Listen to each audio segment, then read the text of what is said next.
नमस्कार दोस्तों, आज हम वैदिक साहित्य के अंतर्गत ही सूत्र साहित्य की चर्चा करेंगे। दोस्तों, सूत्र साहित्य की रचना क्यों की गई या सूत्र साहित्य का प्रणयन क्यों किया गया? क्योंकि वैदिक आर्यों को कहीं ना कहीं यह भय था कि हमारी जो रचनाएं हैं, जो हमारे जो ग्रंथ है, वो कहीं समय के साथ कालांतर में लुप्त न हो जाए। इसी के कारण उन्होंने वैदिक साहित्य को अक्षुण्ण और चिरस्थायी बनाए रखने के लिए सूत्र साहित्य का प्रणयन किया, सूत्र साहित्य की रचना की गई। दोस्तों, सूत्र साहित्य का रचना काल जो है वो लगभग 600 ईसा पूर्व से लगाकर 300 ईसा तक ठहरता है। इस काल में इस सूत्र साहित्य की रचना की गई, जो कि खास तौर से कल्प सूत्रों के रूप में, विधि विधानों के रूप में की गई। कल्प सूत्र जो सर्वाधिक महत्वपूर्ण सूत्र है, उसके जो है वो 3 भागों में इसकी रचना की गई, जिसका प्रथम भाग है श्रोत सूत्र। श्रोत सूत्र का मतलब है जिसमें यज्ञ विधि विधानों, यज्ञ कर्मकांडों, यज्ञ विधि विधानों का उल्लेख किया गया है, जिसमें शुल सूत्र भी एक प्रकार से श्रोत सूत्र का ही रूप है।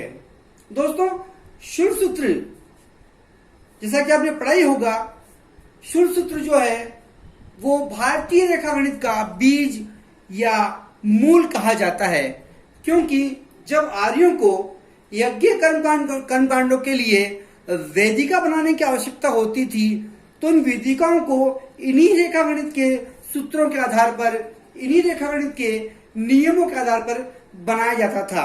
अर्थात हम कह सकते हैं कि शुल सूत्र जो है भारतीय रेखागणित के बीज व मूल है।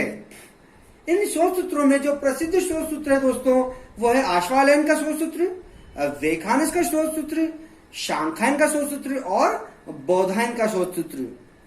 दूसरा जो कल्प सूत्र का भाग है वो है गृह सूत्र के रूप में।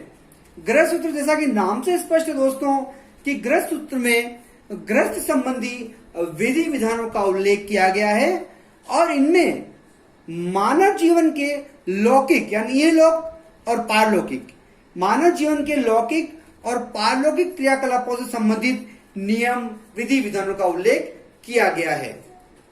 यानी मानव इस लोक में और परलोक में कैसे नियमों का पालन करेगा, उसका उल्लेख गृह सूत्रों में किया गया है, हम देखने को मिलता है। गृह सूत्रों में जो प्रसिद्ध गृह सूत्र है वो एक तो बौधायन का गृह सूत्र और दूसरा है पारस्कर का गृह सूत्र। तीसरा जो कल्प सूत्र का भाग है वो है दोस्तों धर्म सूत्र, जो कि सर्वाधिक महत्वपूर्ण है, क्योंकि इसमें मानव जीवन से संबंधित मानव के धार्मिक, सामाजिक व राजनीतिक कर्तव्यों का उल्लेख किया गया है। जिनमें सर्वाधिक धर्म सूत्र प्रसिद्ध है वो है बौधायन का धर्म सूत्र, गौतम का धर्म सूत्र और आपस्तम्भ का धर्म सूत्र।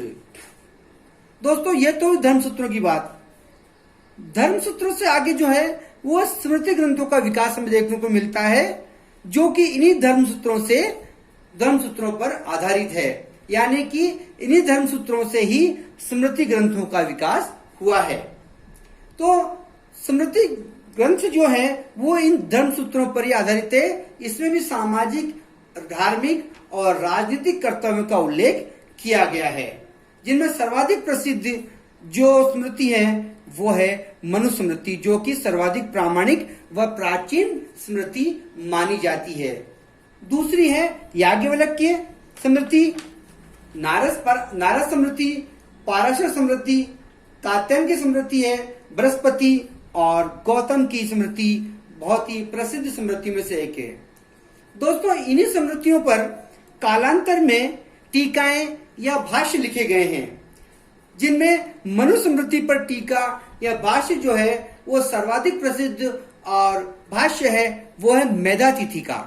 मेधातिथि ने सबसे प्रामाणिक टीका जो लिखी है मनुस्मृति पर वो प्रसिद्ध है।